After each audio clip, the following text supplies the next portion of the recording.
Candinho descobre que Simbá mentiu sobre o ataque de Policarpo e cria um plano engenhoso para revelar a verdade. Enquanto isso, Zuma trama para se aproximar do caipira e manipular Celso, e Sandra permanece presa no porão de Zuma. Entre estratégias ousadas, revelações inesperadas e confrontos emocionantes, Candinho luta para salvar Policarpo e enfrentar todos os segredos que cercam o orfanato. Será que ele conseguirá livrar Policarpo e colocar todos os mistérios à prova? E o que acontecerá com Zuma e Sandra que por um descuido acabarão sendo levadas para a delegacia? Já clique no botão de gostei e no final do vídeo dê uma nota de 0 a 10 para o que acontecerá com Candinho e Policarpo. Após Simbá mentir dizendo que o burro Policarpo o machucou, Candinho resolve visitar o amigo na cadeia. A expressão do caipira mistura tristeza e indignação. Ele entra devagar, com o chapéu nas mãos, e suspira antes de se aproximar da cela. "Foi isso, meu amigo. O sabiá acha que ele está mentindo", diz Candinho, com um meio sorriso de quem não acredita na própria sorte. Policarpo solta um zurro alto, balançando as orelhas como se tentasse falar. Candinho franze a testa, disfarçando o desespero com ironia. "Você também acha?" "Claro que acha. Você é inocente, Policarpo. Mas o problema é que a gente tem que fazer ele abrir o bico." O burro responde com outro zurro, mais curto, como quem concorda. Candinho dá um passo para trás, coçando o queixo, pensativo. "Eu também pensei nisso", comenta em voz baixa. "Mas fiquei sabendo que a Carmen saiu da cidade." Ao ouvir o nome, Policarpo faz um barulho mais forte, quase impaciente. Candinho ri de leve, tentando aliviar o clima pesado. "Ah, então você entendeu o que eu tô pensando, né?" "Pois é, o plano é pra lá de inteligente. Eu vou fazer isso mesmo, e o Simbá não vai ter outra alternativa senão contar as verdades." Nesse instante, o som de passos ecoa no corredor. Candinho se vira e vê Araújo se aproximando, sério, com um olhar desconfiado. "Candinho, que bom que você está aqui", diz o homem, cruzando os braços com um ar dissimulado. "Acabei de receber uma notícia sobre o destino do Policarpo, e não são nada boas." Candinho arregala os olhos, o sorriso morre no rosto. "Que notícias são essas?" pergunta com a voz embargada. "Não vai me dizer que..." Ele não consegue completar a frase. O silêncio pesa. Policarpo solta um som triste, e Candinho sente as lágrimas ameaçarem cair. Araújo suspira fundo antes de revelar, com certo tom frio: "Infelizmente, o Policarpo vai ser transferido." O caipira dá um passo à frente, inconformado. "Transferido? Mas para onde, Araújo?" questiona, tentando manter a calma, mas a raiva transparece em cada palavra. O homem desvia o olhar, com um leve tom de sarcasmo na voz. "O juiz preferiu não revelar o destino. A ideia é que você nunca consiga resgatar o Policarpo."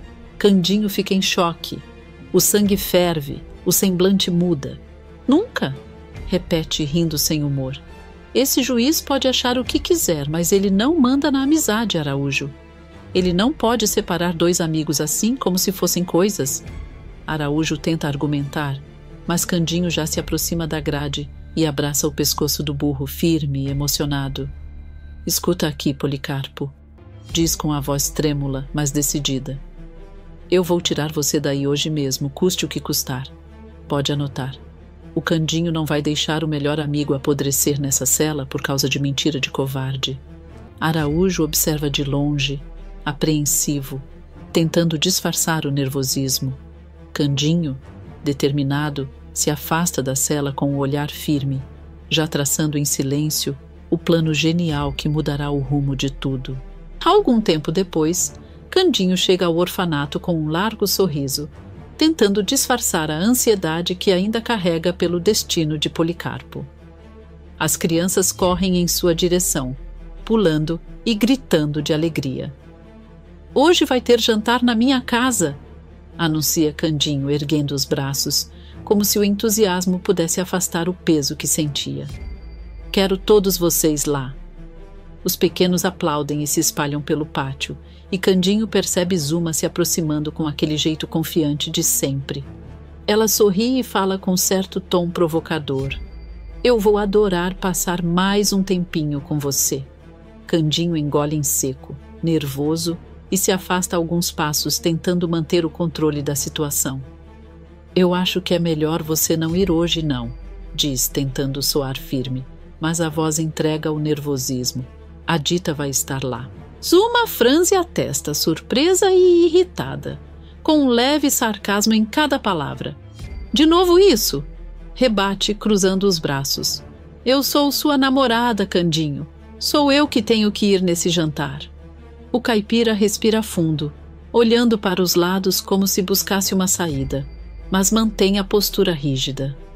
É por isso mesmo que você não deve ir, Zuma, responde com um tom dissimulado, quase como se estivesse ensinando uma lição. Nós nem namora. Até você aprender isso direito, é melhor ficar bem longe de eu. Zuma arregala os olhos, surpresa com a franqueza inesperada. Ela dá um passo à frente, tentando demonstrar autoridade, mas sem deixar de mostrar que está ferida. Então você acha que pode mandar em mim? Pergunta com desconfiança. Eu que sou sua namorada? Interessante. Candinho a encara, tentando equilibrar firmeza e paciência. Não se trata de mandar, Zuma. É só que, enquanto você não entender o que é certo para você, e para mim, melhor cada um no seu lugar. Ela solta um riso curto, sarcástico, e recua alguns passos. Certo, então vou ficar observando e vendo até onde você consegue resistir. A voz dela vibra com um misto de desafio e ressentimento. Candinho suspira, aliviado por ter mantido o controle, mas sabe que a tensão entre os dois ainda vai render. Enquanto observa as crianças se espalhando pelo orfanato, ele pensa em como vai conduzir o jantar e secretamente no plano genial que vai colocar Policarpo em liberdade. Quando Candinho se afasta, levando as crianças e um resto de esperança no olhar, Zuma desce as escadas que rangem até o porão, o rosto em brasa. A porta se fecha atrás dela com um estalo seco. O espaço escuro cheira a mofo e a rancor velho. Sandra ergue os olhos da sombra onde está amarrada. Não por medo, mas por curiosidade maliciosa, e sorri com um lábio cortante. Eu não acredito que ele está se afastando de mim. Explode Zuma, jogando o cabelo para trás como se aquela atitude fosse um soco. Tudo culpa daquela Dita. Por mim era ela que estava aqui no meu lugar e não você. Sandra dá de ombros, o sarcasmo colado à voz como um verniz. Ah, claro, porque todo mundo sabe que o coração de um caipira é um prêmio fácil de ser conquistado com olhar e chapéu. Eu realmente não entendo como você se interessa tanto por esse sujeito. Mas já que você se mata por ele, vai lá e mostra quem você é. Se só você acredita nesse namoro, faz todo mundo acreditar também, diz com a acomodada frieza de quem vive de barganhas. Zuma cruza os braços, mordendo a língua antes de responder. O rancor vira cálculo. Até que não é uma ideia tão ruim, admite, baixando a guarda um segundo, o sorriso se curvando em cumplicidade. Mas eu não vou fazer isso de graça, né? E além do mais, eu tenho que ter uma conversinha com o Celso. Aquele moleque precisa aprender a me obedecer. Os olhos de Sandra brilham, meio por surpresa, meio por ganância. Com o meu irmão? Questiona, fingindo incredulidade. O que você quer com o meu irmão, Zuma? Vai pagar com promessas de romance agora? Ah, não sou tão ingênua, retruca Zuma, com voz dissimulada. Você acha que eu ia te deixar no porão sem ganhar alguns trocados por isso? Além do mais, o Celso pode ser útil. Ele vigia a casa do Candinho, fica por perto, sabe de tudo. Com ele do meu lado, eu consigo moldar a situação. Fala, saboreando cada palavra como se fosse veneno doce. Sandra solta uma risada curta, desconfiada e acomodada ao mesmo tempo. Então é isso. Você me usa como peça de teatro. E eu dou aplausos em troca de uns trocados. Ela inclina a cabeça, avaliando Zuma como quem pesa moedas. Mas cuidado, menina. Se você forçar demais a corda arrebenta e a culpa cai em quem manipulou. Zuma pisa firme no argumento.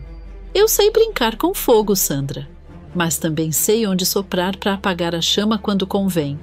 Celso entra no jogo e Candinho acredita em mim. Eu faço ele pensar que a Dita é a invejosa. Eu me aproximo mais. A voz dela fica mais baixa, conspiratória. E na hora certa eu puxo o tapete. Pronto. Todo mundo acredita no namoro. O Candinho dá atenção para mim. E você? Você some da cena, pobre coitada, mas com algum dinheirinho na mão. Sandra ergue uma sobrancelha, mistura desconfiança com interesse. E qual é a sua garantia? Pergunta com a calma de quem sempre tem uma carta na manga. Que eu vou sair viva e com o bolso cheio. Zuma aproxima-se da cela, tão perto que o hálito quente encontra o rosto de Sandra. Minha garantia é simples, diz, mordaz. Eu sou mais esperta que a Dita. E se por acaso algo der errado, sempre tenho uma carta a mais. Eu tenho o Celso, e ele vai me obedecer. Um silêncio tenso se instala.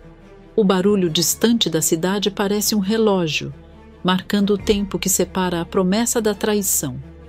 Sandra, apesar do tom de cautela, não esconde um brilho de ambição. Tudo bem, conclui, quase em sussurro. Me ajude a sair dessa e eu faço o que for preciso para garantir que você consiga o Candinho. Mas lembre-se, quando o jogo virar, eu quero minha parte. E se me trair, eu vou fazer questão de que o mundo inteiro saiba o seu nome. Zuma sorri, satisfeita com o acordo selado na penumbra. Combinado, diz fingindo doçura. E o resto eu resolvo com o Celso. Ela sobe as escadas com passos leves, deixando Sandra sozinha com a sua raiva calculada. À medida que a porta fecha, a sensação é de que 2 peças perigosas foram colocadas no tabuleiro e que o jantar de Candinho será só o início de uma partida onde ninguém joga limpo. Todos se movimentam na casa de Candinho como quem monta um palco. Panelas cantam, pratos tilintam e a expectativa paira no ar. Há risos nervosos, olhares que se cruzam com perguntas mudas. Mas há também um detalhe que poucos percebem e que promete virar a noite de cabeça para baixo. As crianças chegam correndo, invadem a sala e logo encontram Simba. O menino tenta sorrir, mas o sorriso é curto. Ele observa os colegas com um desconforto que ninguém consegue decifrar por completo. Simba fica de lado, mexe nas mãos, e quando alguém o chama para brincar, ele inventa uma desculpa. Não tô com vontade agora, diz. A voz trêmula. Olhos procurando refúgio em Candinho. Lá fora, Celso vigia o movimento com ares de guarda noturno. Ao perceber, Zuma chegando, fecha o semblante. Eu sabia que você ia aparecer, fala seco. Por isso pedi para ficar te vigiando aqui fora. Zuma sorri com aquele sorriso que não chega aos olhos, afiado como lâmina. É melhor você me deixar entrar, Celso, senão vai ser muito pior para você, provoca, dissimulada. Celso crava os punhos no bolso, tenta disfarçar a tensão com um tom seco. Esquece, você não vai entrar. Zuma inclina a cabeça, ridicularizando a resistência com sarcasmo calculado. Ah, claro, porque eu respeitaria uma recusa sua. Ela se aproxima, e a voz vira um sussurro venenoso. A sua irmã tá no meu porão, Celso. Então é melhor você não tirar a minha paciência. Uma sombra passa no rosto de Celso. O sangue some. Sandra, balbucia, incredulidade misturada com medo. Isso é impossível, ela tá. Zuma corta a defesa com frieza. Não adianta fingir que não sabe. Eu sei que você sabe que ela tá viva. Agora responde. Vai me ajudar ou sua irmã desaparece para o mundo? A ameaça fica no ar como fumaça. Celso, dividido entre o amor pela irmã e o medo da chantagem, sente o chão tremer sob os próprios pés.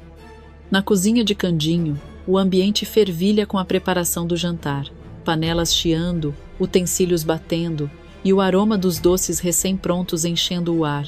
Candinho, sério, caminha até Quitéria, com passos firmes, como se cada palavra carregasse um segredo. Quitéria, eu preciso que você faça um favor para mim, diz, olhando de canto de olho, avaliando se alguém escutava. Quitéria, sempre com aquela postura calculista e ligeiramente desafiadora, ergue uma sobrancelha. Claro, o que você precisar, Candinho responde, com um sorriso que mistura curiosidade e cautela. Candinho entrega um pequeno frasco de vidro, transparente, quase discreto, mas que carrega um plano secreto. Eu quero que você coloque isso em todos os doces, afirma, sem deixar espaço para discussão. Quitéria arregala os olhos. O reflexo da desconfiança brilha no olhar. Mas o que é isso? Pergunta, inclinando a cabeça, examinando o conteúdo. Eu não vou estragar os meus doces. Candinho cruza os braços, encara-a com firmeza, mas há um toque de dissimulação no sorriso. É uma receita que o Policarpo me ensinou, diz, quase como confidenciando um segredo antigo. Mas não precisa se preocupar. Eu já experimentei, e não tem gosto de nada. Quitéria dá uma risadinha nervosa, cruzando os braços, mas a voz mantém uma ponta de sarcasmo. Olha lá, hein? Eu só vou fazer isso porque foi o senhor que me pediu. Mas se alguma coisa acontecer, não vai ser minha culpa, alerta, fingindo firmeza, mas no fundo curiosa para ver o efeito. Pouco depois, Candinho e Quitéria entram na sala carregando a bandeja de doces. As crianças correm, rindo e se empurrando levemente para pegar os primeiros. O barulho infantil preenche o espaço, mas Simbá se mantém retraído, os olhos baixos, desconfortável com toda aquela euforia. Candinho se aproxima dele, o sorriso misturado com urgência. Simbá, pega um, vai. A voz firme tenta vencer a resistência silenciosa do menino. Eu não quero, responde Simbá, desviando o olhar, a insegurança evidente na voz trêmula. Candinho se abaixa, olhos nos dele, como se falasse para o coração do garoto. Por favor, Simbá, sou eu que tô te pedindo. Como a um insiste, a paciência controlada, mas firme. Simbá suspira, resignado, sentindo que não há saída, e dá uma mordida no doce, sem imaginar que aquela simples ação poderia desencadear uma reação inesperada. De repente, a porta se abre com um estalo seco e Zuma aparece, apoiada no ombro de Celso. A expressão dela mistura sarcasmo e prazer em provocar. Ai, mas nem me esperaram, comenta, pegando um doce da bandeja. Pelo menos sobrou um para mim. Candinho se volta, surpreso, olhos arregalados. O que você está fazendo aqui? Eu disse que não era para você aparecer, exclama, misturando preocupação e incredulidade. Zuma morde o lábio, um sorriso malicioso surgindo no rosto. Ah, eu vim aqui para fazer os outros acreditarem que nós namoramos, diz, mastigando lentamente, para ver se você também acaba acreditando. Candinho franze a testa desconfiado. E como você acha que isso vai funcionar? Pergunta, tentando disfarçar a ansiedade. Zuma dá uma risadinha, como se estivesse se divertindo com a própria artimanha. Eu sei que funciona, responde, com uma ponta de sinceridade disfarçada. Porque eu me apaixonei por você, mentindo para você que estava apaixonada. Um silêncio tenso cai sobre o ambiente. Simbá observa, intrigado, enquanto Candinho luta para processar a situação. De repente, Zuma arregala os olhos, a surpresa tomando conta do rosto. Mas, o que é isso? Pergunta, a voz trêmula. Por que eu falei essas coisas? As crianças continuam a correr, rindo sem perceber o drama se desenrolando à sua volta, enquanto Candinho encara Zuma, a mente fervilhando com dúvidas e planos. A noite promete reviravoltas, e cada doce, cada gesto, parece carregar uma dose de tensão pronta para explodir. O clima na sala muda instantaneamente. Candinho e Sabiá se entreolham, e há uma tensão silenciosa, carregada de expectativa. O detetive, com passos firmes e olhar investigativo, sai em busca do delegado que esperava do lado de fora, deixando as crianças cochichando e curiosas, sem saber o que está por vir. Simba, inquieto, se encolhe em sua cadeira, os olhos arregalados de preocupação. Mas, o que ele está fazendo aqui? Pergunta, a voz tremendo, revelando medo e desconfiança. O delegado entra com um sorriso controlado, quase disfarçando o ar de autoridade que impõe. Eu só vim participar da festa, comenta, olhando para as crianças com ar de mistério. E quero propor uma brincadeira. Samir, sempre curioso, inclina a cabeça, franzindo o senho. Que tipo de brincadeira? Questiona, meio desconfiado, meio animado. O delegado cruza os braços e responde, com um tom que mistura seriedade e provocação. Já ouviram falar de verdade ou desafio?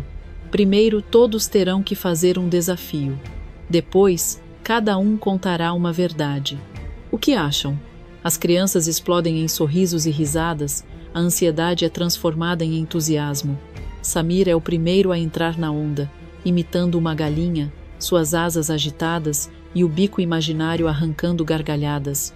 Jasmim, desinibida, faz uma dança maluca, pulando de um lado para o outro, enquanto Felícia tenta alcançar notas altas em uma canção improvisada que desafia os ouvidos de todos. Aladim, determinado a impressionar, faz uma bananeira impecável, e Simbá, antes tímido, começa a relaxar, esboçando pequenos sorrisos, até se permitir entrar na diversão.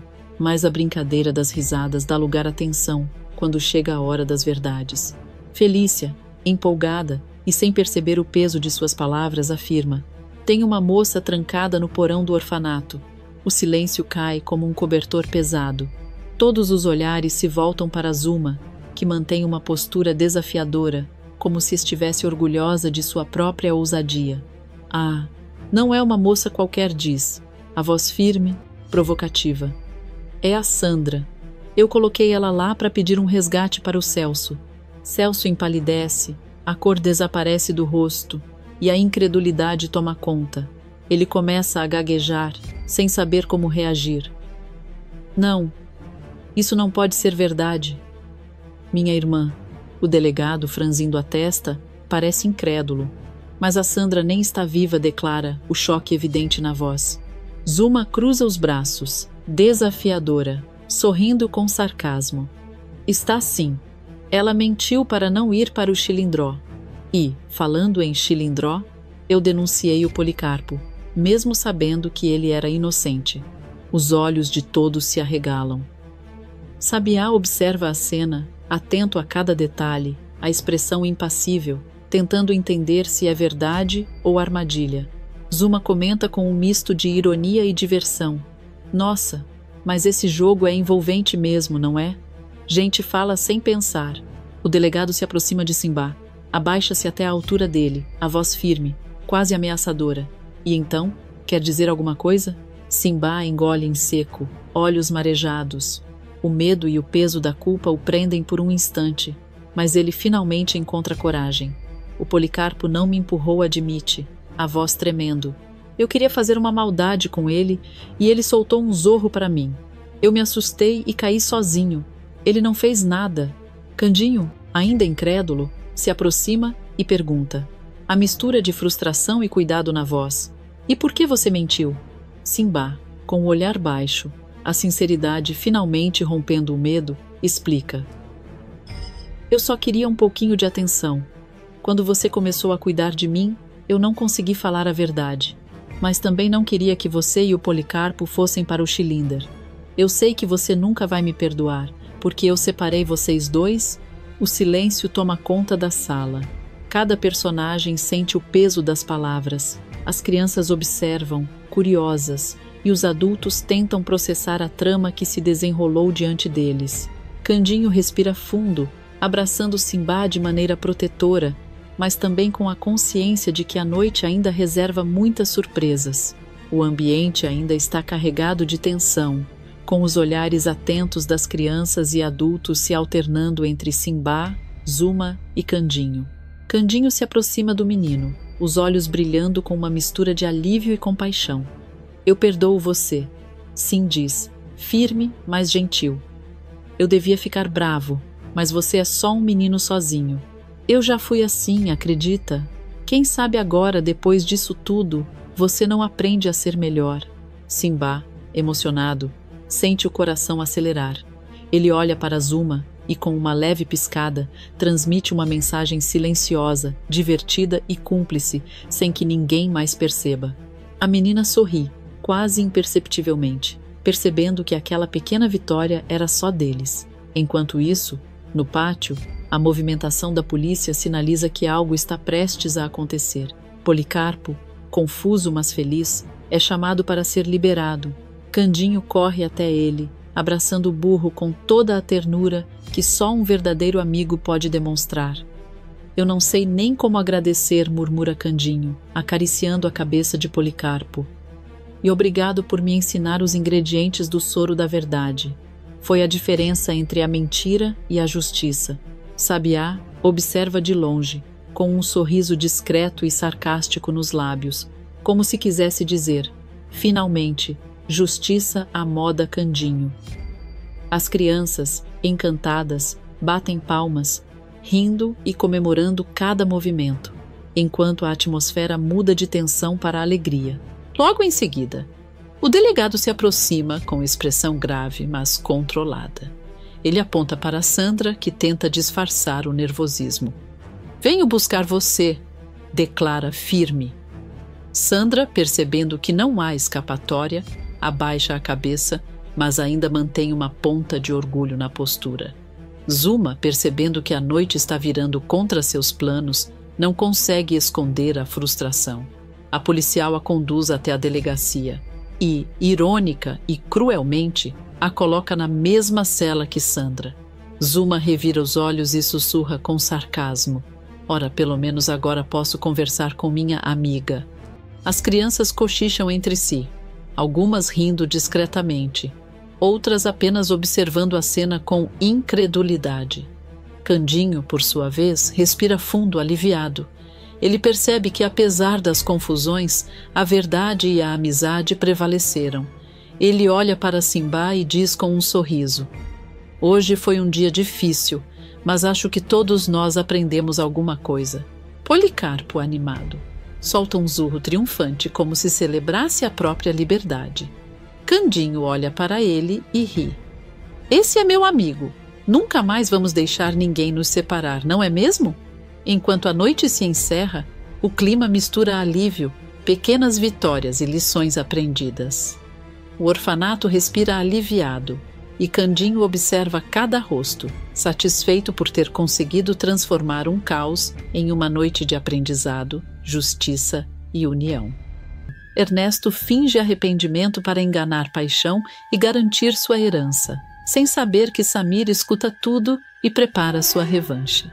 Entre mentiras, reencontros e corações em conflito, o destino começa a cobrar cada escolha. Quem Estela irá escolher? Túlio ou Celso? E o que acontecerá com Ernesto quando Paixão descobrir toda a verdade? Celso entra apressado no quarto. E por um instante o tempo parece parar. Diante dele, Estela e Túlio estão abraçados, trocando um beijo apaixonado. O impacto é imediato. Com o rosto pálido e o olhar em choque, ele solta quase sem voz: "O que é que está acontecendo aqui?" Túlio se afasta rapidamente, visivelmente nervoso. Tenta ajeitar o colarinho da camisa, evitando encarar Celso. "Calma, Celso. Eu posso explicar." Com sarcasmo, Celso cruza os braços e rebate: "Explicar o quê? Que eu entro no quarto e encontro a minha noiva nos braços de outro homem?" Estela, confusa, dá um passo para trás.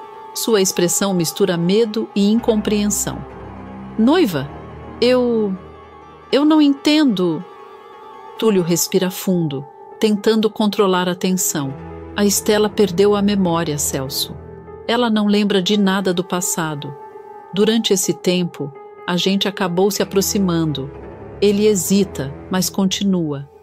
Nós acabamos se apaixonando.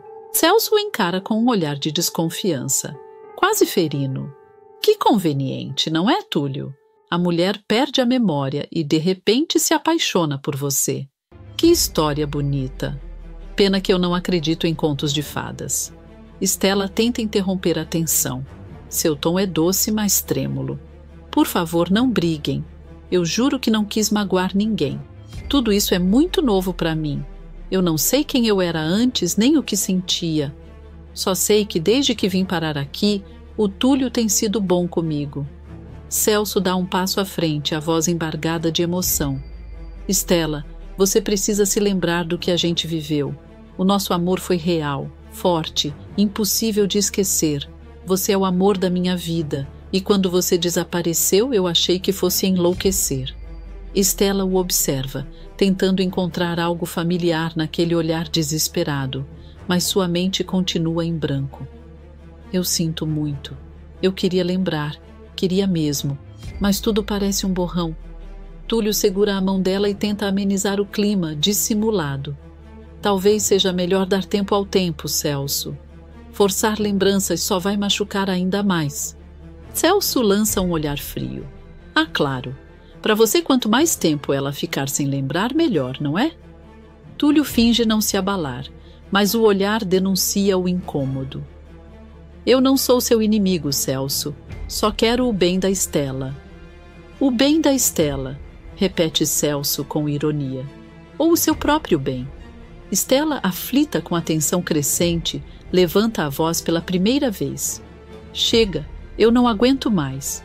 Eu não sei o que pensar, nem o que sentir. Tudo que eu quero agora é ficar sozinha. Ela se afasta, o olhar marejado, e sai do quarto em silêncio. Celso permanece imóvel, os olhos fixos em Túlio, que tenta disfarçar o nervosismo. A respiração de ambos se torna pesada, o clima carregado. O silêncio diz tudo. Aquele triângulo amoroso acabou de começar, e ninguém ali pretende recuar.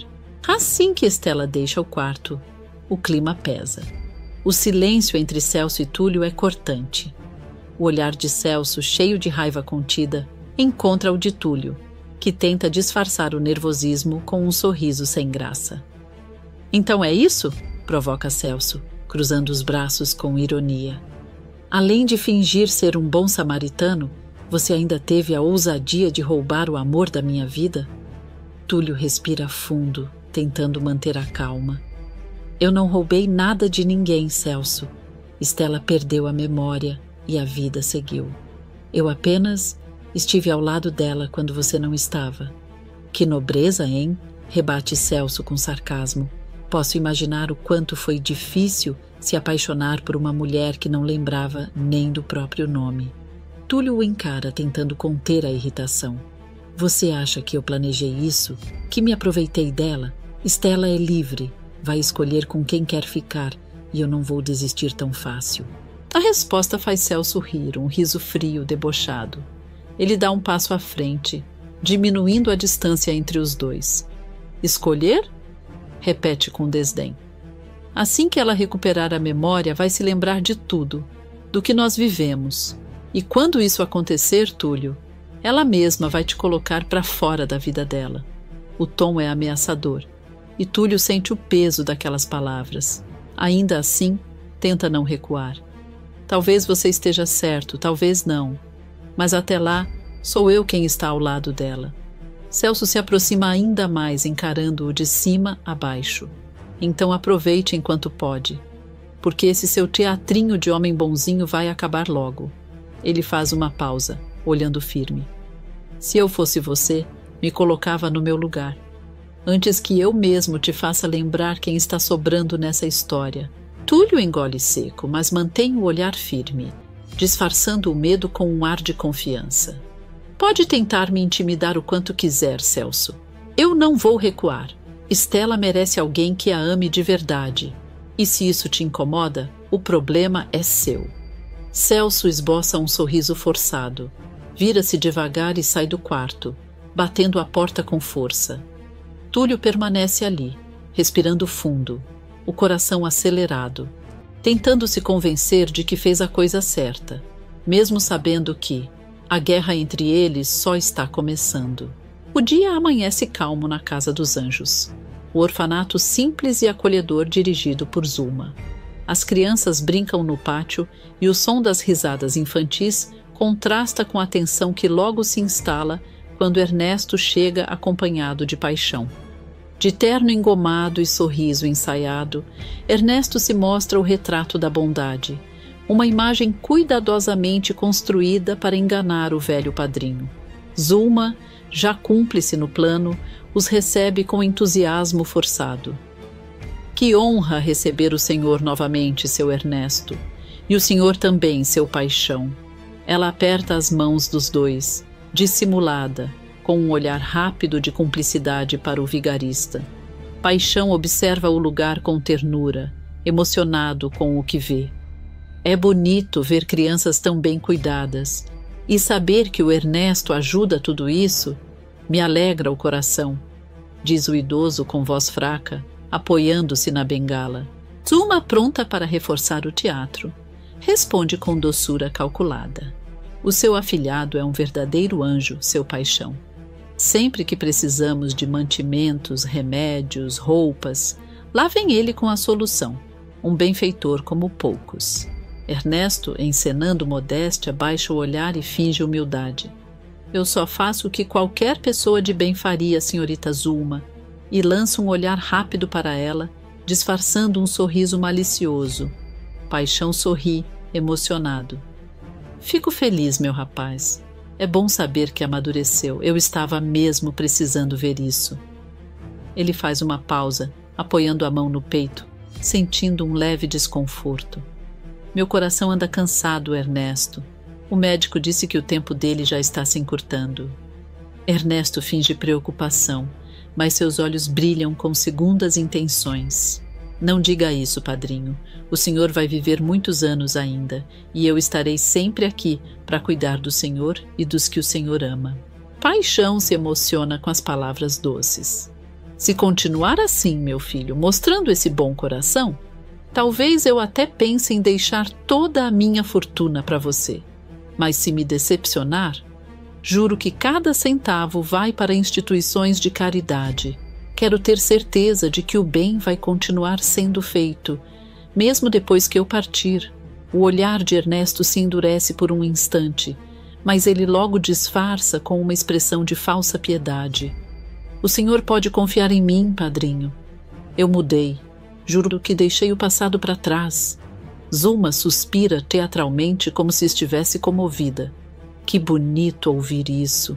Um homem disposto a recomeçar é sempre digno de admiração. Paixão sorri satisfeito e despede-se com um leve aceno, caminhando lentamente em direção à porta. Fico em paz sabendo que meu afilhado encontrou o caminho certo. Continue assim, Ernesto. Faça o bem sem olhar a quem. Assim que o carro do padrinho se afasta, o disfarce cai. Ernesto solta uma gargalhada debochada, tirando o lenço do bolso e enxugando o suor da encenação. Que espetáculo, hein, Zulma? Se existir prêmio para melhor atriz do orfanato, ele é todo seu. Zulma ri, orgulhosa, guardando o envelope gordo de dinheiro que Ernesto lhe entrega. É priminho? Eu sou boa mesmo em passar os outros para trás. E olha que nem precisei forçar muito. Ernesto acende um cigarro, encostando-se no batente da porta. Continue assim, minha cara. De onde veio esse tem muito mais. Quando o velho bater as botas, tudo vai vir para mim, e você não vai se arrepender de ter me ajudado. Os dois brindam com copos de café frio, satisfeitos com o sucesso do golpe. Mas o que eles não imaginam é que do outro lado da porta, um pequeno ouvido atento escuta tudo. Samir, o menino curioso do orfanato, observa em silêncio, com os olhos arregalados e o coração acelerado. Chocado com o que ouve, ele compreende que Ernesto está enganando o próprio padrinho, se aproveitando da doença do homem para ficar com sua fortuna. O garoto recua devagar, tentando não fazer barulho enquanto pensa no que deve fazer. O sorriso de Ernesto ecoa pelo corredor, sinistro, sem saber que o teatro está prestes a ruir e que o pequeno Samir pode ser o fio que desmanchará toda a farsa. A manhã começa fria, envolta por uma neblina leve que cobre o vilarejo. Estela, com o coração apertado, arruma suas coisas em silêncio. O clima entre ela e Túlio é de pura melancolia. Ele tenta disfarçar o desespero com um sorriso, mas os olhos entregam o medo de perder, lá para sempre. Estela respira fundo, lutando contra as lágrimas. Eu não queria que fosse assim, Túlio, mas o Celso insiste que eu vá com ele. Diz que na cidade estão as respostas que eu preciso para recuperar minha memória. Túlio tenta soar compreensivo, embora a voz fale. Eu sei, e talvez ele esteja certo. Mas, Estela, me promete que não vai deixar o que a gente viveu se perder? Ela segura as mãos dele, emocionada. Nada vai se perder. Mesmo que minha memória não volte. O que sinto aqui toca o peito é verdadeiro. No fundo, descobri que meu coração já escolheu, e ele está ao seu lado. Túlio força um sorriso, tentando acreditar nas próprias esperanças. Então vai, recupera tuas lembranças e volta para mim. Eu vou esperar o tempo que for preciso. Estela, tomada pela emoção, se aproxima e o beija uma última vez, um beijo demorado, cheio de incerteza e promessa. Assim que tudo se resolver, eu volto. E aí, Túlio, nada mais vai nos separar. Do lado de fora, Celso a observa pela janela do carro. Vê quando ela se despede e percebe o abatimento em seu olhar. Fingindo paciência, disfarça o ciúme com um ar de falsa ternura. Quando ela entra no carro, ele diz num tom suave, mas frio: Estela, eu sei que tudo isso está confuso, mas você vai ver. A cidade é o seu lugar. Lá está sua vida, sua casa, seus amigos. E eu, ela apenas assente, sem força para discutir. Celso segura sua mão com firmeza, num gesto de posse mais do que de afeto. Você vai ser feliz ao meu lado, vai lembrar de tudo e vai ver que seu destino sempre foi comigo. Mas o olhar é carregado de preocupação e temor de perder Estela para seu rival. Enquanto o carro parte pela estrada de terra, Túlio fica parado no portão, vendo o amor da sua vida desaparecer no horizonte. No entanto, ele sente algo em seu peito bater mais forte, e nesse instante toma uma decisão chocante e fará uma grande surpresa para Estela, indo atrás dela em São Paulo. No orfanato Casa dos Anjos, o clima é outro. Samir, determinado e revoltado com o que ouviu no dia anterior, chama os amigos para uma reunião secreta no pátio dos fundos.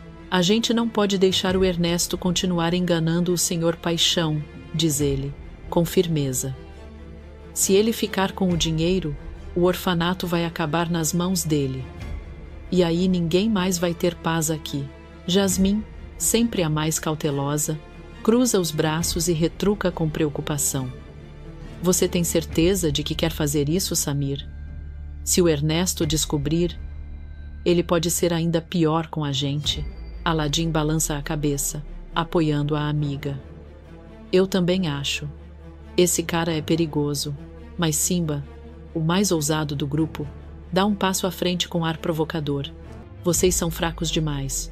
Por isso todo mundo pisa na gente. Não ouviram o que o Samir disse? O Ernesto tá enchendo os bolsos às custas do orfanato. E a gente aqui, comendo arroz duro e feijão sem sal. Jasmine tenta argumentar. Mas e se ele nos pegar? Simba sorri de canto sarcástico. Aí a gente dá um jeito. Ninguém engana o Ernesto melhor do que ele mesmo.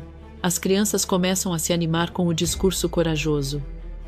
Samir observa Simba com admiração e um leve sorriso de cumplicidade. Então é isso. Se o Ernesto quer brincar com o destino dos outros, vai ter um gostinho do próprio veneno, espalhadas, fingindo brincar, enquanto se comunicam por gestos. Samir observa de longe, com o coração acelerado. Um fio de nylon fino está esticado no caminho por onde o vilão costuma passar. De longe surge Ernesto com seu habitual ar arrogante. Caminha distraído, falando consigo mesmo sozinho. Claro, claro. O velho vai deixar tudo para mim. É questão de tempo. As crianças se entreolham e Simba faz um sinal rápido. Tudo acontece num segundo. Ernesto tropeça no fio invisível e cai de cara no chão, ficando furioso. Mas o que é isso? Grita ele furioso, levantando-se com dificuldade. O terno está sujo, o orgulho ainda mais. De trás de uma árvore, uma risadinha escapa. O vilão vira-se bruscamente. Eu sabia. Isso só poderia ser coisa de pestinha. Berra, com o rosto vermelho de raiva. As crianças saem correndo em todas as direções. E Ernesto, enfurecido, tenta ir atrás, tropeçando novamente. Samir observa tudo escondido atrás de um banco, o coração aos pulos, mas com um sorriso de satisfação. Ernesto, limpando a poeira, jura vingança. Vocês vão se arrepender, seus pestinhas. Grita, gesticulando no meio da praça, completamente ridículo. Enquanto o povo observa de longe, cochichando e rindo, o plano das crianças é um sucesso. Samir e Simba trocam um olhar cúmplice, certos de que aquele era apenas o começo. A guerra contra o vigarista havia começado, e dessa vez os pequenos estavam prontos para lutar com astúcia e coragem. A confusão na praça atrai olhares de todos os lados. Ernesto, ainda coberto de poeira e com o terno amassado, continua gritando feito um louco, xingando as crianças que o fizeram cair. Pestes insolentes. Vou ensinar o que é respeito. Berra, chutando o ar, tomado de fúria. As crianças, escondidas atrás das árvores e dos bancos, observam com o coração na boca. Samir, sem conseguir conter a inquietação, dá alguns passos à frente, determinado a encarar o vilão. É quando Paixão chega, ao ver o afilhado naquele estado deplorável, Paixão empalidece. Mas o que é isso, Ernesto? Pergunta, com voz trêmula e olhar de espanto. Que escândalo é esse? No meio da praça e diante das crianças. Ernesto se vira, assustado, tentando recompor a postura. Engole em seco, o sorriso forçado tremendo nos lábios. Padrinho, o senhor não sabe o que aconteceu. Essas crianças me atacaram. Colocaram uma armadilha para me derrubar. Eu só estava tentando corrigir. Samir, tremendo, dá um passo à frente. Isso não é verdade! Grita com coragem. O senhor estava gritando, dizendo que ia fazer mal pra gente. Paixão encara Ernesto com um olhar severo, o mesmo olhar que o rapaz conhecia desde pequeno e que sempre significava uma coisa: decepção. É isso mesmo, Ernesto? Está dizendo essas barbaridades para uma criança? O vilão se desespera, gaguejando. O senhor entendeu errado, padrinho. Eles estão mentindo, tentando me incriminar. São crianças de rua, mal educadas, sem disciplina. Eu só quis ensinar um pouco de respeito. Por favor, seu Paixão, o senhor sabe que eu mudei. O senhor mesmo disse que acreditava em mim. Eu só tive um momento de raiva. Paixão balança a cabeça, desolado. Um momento de raiva, Ernesto, diz, com a voz embargada. Eu te dei todas as chances do mundo. Acreditei em você quando ninguém mais acreditava. Fechei os olhos para tanta coisa errada, só para te ver seguir um caminho melhor. Ernesto tenta se aproximar, com os olhos marejados. Mas o idoso levanta a mão, impedindo-o. Não, chega, eu cansei. Você prometeu mudar, mas continua o mesmo patife de sempre. Desesperado, Ernesto se ajoelha no chão. Teatral. Me escute, padrinho. Me dê mais uma chance. Eu juro que dessa vez é diferente. Eu posso provar. Posso fazer o bem. Paixão o observa com tristeza, mas sua expressão muda para firmeza. Eu te dei todas as chances do mundo, Ernesto. Todas. E você quebrou cada uma delas. Faz uma pausa, olhando diretamente nos olhos do rapaz. Chega. Você nunca mais verá a cor do meu dinheiro. O silêncio é sepulcral. Ernesto arregala os olhos, o desespero estampado no rosto. O senhor não pode fazer isso comigo, grita, mas Paixão já se vira para ir embora. Posso, sim, responde, sem olhar para trás. E vou fazer. Prefiro deixar tudo para quem precisa de verdade do que alimentar mais uma mentira sua. Ernesto, tomado pelo ódio, cerra os punhos, os olhos marejados de raiva e humilhação, Enquanto Ernesto se humilha diante do padrinho, tentando arrancar uma última migalha de perdão, o destino decide agir por conta própria. Do outro lado da rua, um carro para devagar. Celso desce primeiro, abrindo a porta para Estela, que observa o movimento curioso, sem entender por que o coração começa a acelerar. Chegamos, Estela diz Celso, num tom sereno, tentando disfarçar o nervosismo. Essa é a cidade onde tudo começou. Talvez ver esses lugares te ajude a lembrar. Mas antes que ele pudesse dizer qualquer outra coisa, o olhar dela se fixa num ponto distante. O som da voz de Ernesto, aos berros, ecoa pela praça. Estela franze o senho, sentindo um arrepio percorrer o corpo. Celso percebe a mudança em seu semblante. O que foi? Está tudo bem? Ela não responde. Dá um passo à frente, trêmula, e o tempo parece parar. Lá está Ernesto, ajoelhado, implorando piedade ao padrinho. A cena, misturada ao som da praça e à poeira suspensa no ar, desencadeia uma onda de lembranças confusas. De repente, flashes começam a invadir sua mente a lagoa, o empurrão, o grito abafado, o frio da água, a escuridão. O corpo de Estela treme, o coração dispara.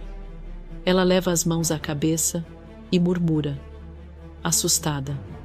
Foi ele. Foi aquele homem. Celso a segura pelos ombros, preocupado. Estela, o que você está dizendo?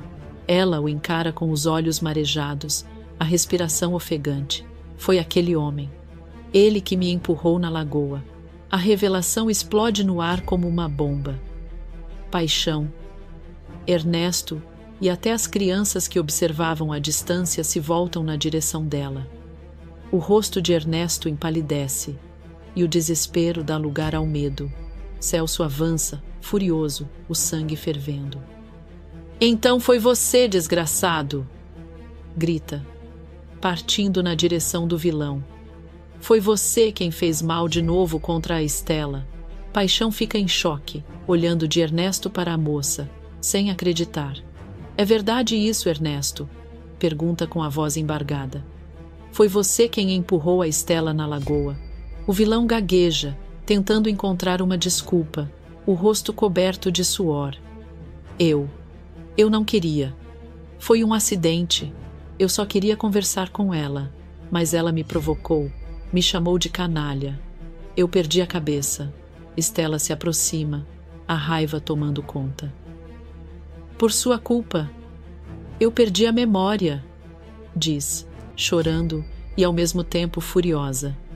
Fiquei longe de casa, longe das pessoas que amo. Você destruiu a minha vida. Sem conter a revolta, Estela parte para cima dele e o estapeia com força. Isso é pelo que me fez passar, miserável, grita, enquanto Ernesto tenta se proteger, cambaleando. Paixão tenta intervir atônito, enquanto Celso avança para afastá-los. Mas antes que consiga, uma nova voz surge atrás deles. Estela! Grita Túlio, correndo até ela. A moça se vira, surpresa. Túlio, o que você está fazendo aqui? Ele respira fundo, ofegante, o olhar firme e decidido. Eu não consegui te deixar ir, e percebi que não podia ficar parado. Eu vim porque vou lutar por você, Estela, pelo que a gente viveu, pelo que ainda pode existir entre nós. Celso se volta para ele, irritado. Ora, mas o que é isso? Veio fazer cena agora? Ela está comigo. Túlio mantém a calma, mas o olhar é desafiador. Ela está livre para escolher, Celso, e eu não vim brigar. Vim ficar ao lado dela. Estela, ainda atordoada pela avalanche de lembranças, olha para os dois homens que marcaram sua vida. Um representando o passado que ela acabou de reencontrar, o outro, o presente que a ensinou a recomeçar. Enquanto ela tenta respirar, Ernesto, caído no chão, observa a cena com ódio e desespero, percebendo que perdeu tudo: o dinheiro, a confiança e agora a chance de escapar. Paixão, decepcionado, se afasta com um olhar pesaroso. Eu não sei o que é mais triste, Ernesto. Te ver nessa condição ou perceber que eu acreditei em você até o fim. Ele se vira para Stella com ternura. Que bom que a verdade veio à tona, minha filha. Agora você pode seguir em paz. Stella o agradece com um olhar emocionado, enquanto Celso e Túlio trocam olhares carregados de tensão. E ali, no meio da praça, sob os olhos de todos, a memória de Stella volta por completo e, junto com ela, a certeza de que nada mais será como antes. O clima fica pesado no pátio da Casa dos Anjos. Ernesto, ainda de joelhos, tenta limpar as lágrimas falsas do rosto, enquanto Paixão se afasta em silêncio, decepcionado. Mas o foco muda completamente quando Stella, com o olhar firme e o coração acelerado, se aproxima de Túlio. Celso, a poucos metros, observa com uma expressão carregada de desconfiança. Ela o encara por um instante, como quem tenta encontrar coragem dentro do próprio peito. Então, sem dizer nada, o surpreende com um beijo intenso, tomado de emoção e libertação. Túlio fica sem reação, surpreso com o gesto, e depois corresponde, tomado por uma mistura de alívio e paixão. Com um leve sorriso nos lábios, Stella sussurra com firmeza: "O Celso já me fez muito mal. Antes de eu perder a memória, eu ainda pensava se o perdoava ou não. Mas agora, lembrando de tudo, eu sei que é com você que eu quero estar, não com ele." Túlio fica atordoado, o olhar marejado, como se o mundo inteiro tivesse parado ali. Ele tenta disfarçar o quanto está emocionado, mas a voz trêmula o entrega: "Stella, você não sabe o quanto eu esperei por isso. Achei que nunca mais ouviria você dizer algo assim." Enquanto os dois se encaram, Celso, que assistia à cena de longe, fecha os punhos com força. Seu olhar, cheio de rancor e ciúme, parece ferver. Ele dá alguns passos à frente, forçando um sorriso dissimulado, e solta com ironia: "Que bonito, hein?" Mal recupera a memória e já esquece quem esteve ao seu lado por anos. "Realmente, Stella, você tem um coração generoso." Stella o encara de volta, sem medo, e responde num tom firme, com um toque de sarcasmo: "Generoso, sim, mas não tolo. Eu finalmente enxergo quem você é, Celso. E quer saber? Eu mereço paz." Túlio, sentindo o clima esquentar, dá um passo à frente e diz com firmeza: "Chega, Celso. Você já machucou Stella demais. Agora é hora de deixá-la viver o que sente, sem a sua sombra por perto." Celso força uma risada amarga, olhando para os dois com desprezo. "Deixar? Ah, vocês acham que a vida é um conto de fadas, não é? Pois saibam que isso não vai ficar assim. Stella, você vai se arrepender de me virar as costas." Ele se aproxima quase rosnando, mas Stella se mantém firme. O encara de frente e responde com frieza: "Eu já me arrependi demais por ter acreditado em você.